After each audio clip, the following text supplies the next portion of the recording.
Okay, so it is 12:45 Central Time. We have crossed over into another time zone, so I guess that makes it 1:45, almost 2 o'clock Eastern.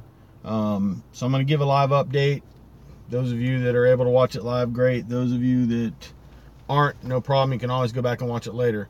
First day of travel's done.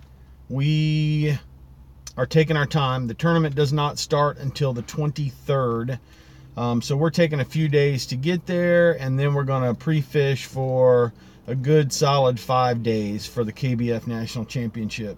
So we're in the Fat Mobile, and we are somewhere outside of Troy, Alabama right now, and we're headed in that direction. So we are working on, hold on just a second. We're working on making our way up there. So we spent the first night in Marianna, Florida. What the? And I got something on my butt. I'm live right now. So anyway, we are just outside of Troy, Alabama. We spent the first night in Marianna, Florida, and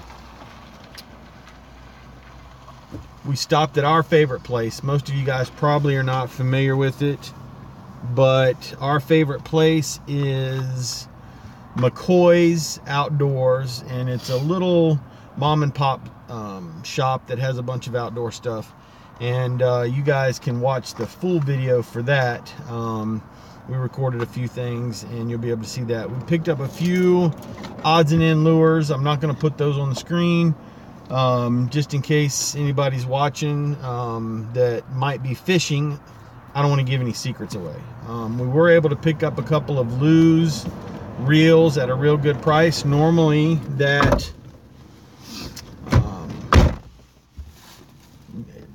I mean, what, they were 69 bucks a piece. Yep. Or so. So we picked up a couple of Lew's reels to just finish out what we have. You can see all the rod and reel combos back here. Those ride in with us. And then all of our other junk to travel with. We made a stop at Michael's. So just, this is one little fishing tip that I'm going to give you guys. But we made a trip to Michael's, and many of you guys probably fish with colored faceted beads similar to this. I do. I use them as a separator between my hooks and my lead weight or tungsten weight or whatever I'm using for Texas rig. I use them when I'm doing a Carolina rig or something, but it adds a couple of things. You're able to help prevent wear and tear on your line, where the weight hits the hook, and it also adds sound, so that when your weight hits the actual glass bead, then it adds a little bit of sound, and that kind of helps attract the fish or give a little bit of attention to that particular lure that they may not get otherwise. If it's in reasonably clear water or water that there's some visibility, it also adds some additional color. And there's different kinds that you can get. So these are just round 8mm glass beads with several different colors and some clear ones. So the reason I'm bringing this up, and black as well, is you can go to any tackle store and you can buy those, and those faceted beads sometimes are, $2.99 for 20 of them, and so forth and so on. Well, if you go to a arts and crafts store while your wife is running around looking at the stuff that she's looking for, hey Red Roof Retriever, how you doing? But while she is looking for her things in the arts and crafts department, you can go pick up these faceted beads, and usually you spend quite a bit less money. So I was just in Academy Sports in Dothan, Alabama, and they have 20 beads for $2.99. We were able to pick up these beads for $1.99 and $2.99. We did pay a little bit more for one set of them that were metal, but each one of these has 36, so you're getting an actual 16 more beads than you were able to. That's all right, Red Roof Retriever. I appreciate you stopping by.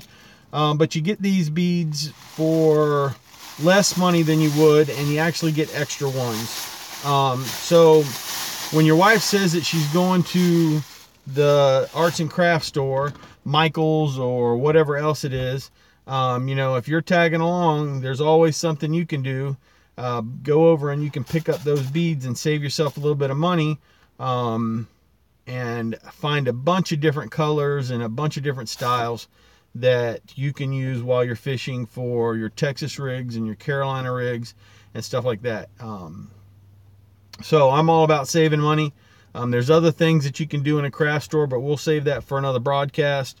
We are on our way to somewhere around the Huntsville area at some point, but we're taking our time, stopping at a few different places, some antique stores.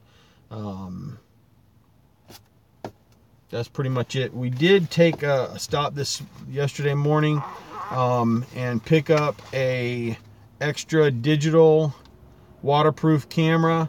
Those of you that don't know, my son is actually fishing in this tournament also, and will be at the national championship. And those waterproof digital cameras come in handy when it comes to taking your fish pictures. And if you happen to lose it, then it's not nearly as expensive as replacing your cell phone or your only cell phone. So anyway, we gave $75 for this one, $80 out the door. It's used, but it is a Nikon AW100 digital waterproof camera that makes it really easy to take your pictures, not have to worry about losing a bunch of money and replacing that. So anyway, we're about to roll on. I think we're going to try and get lunch at Milo's.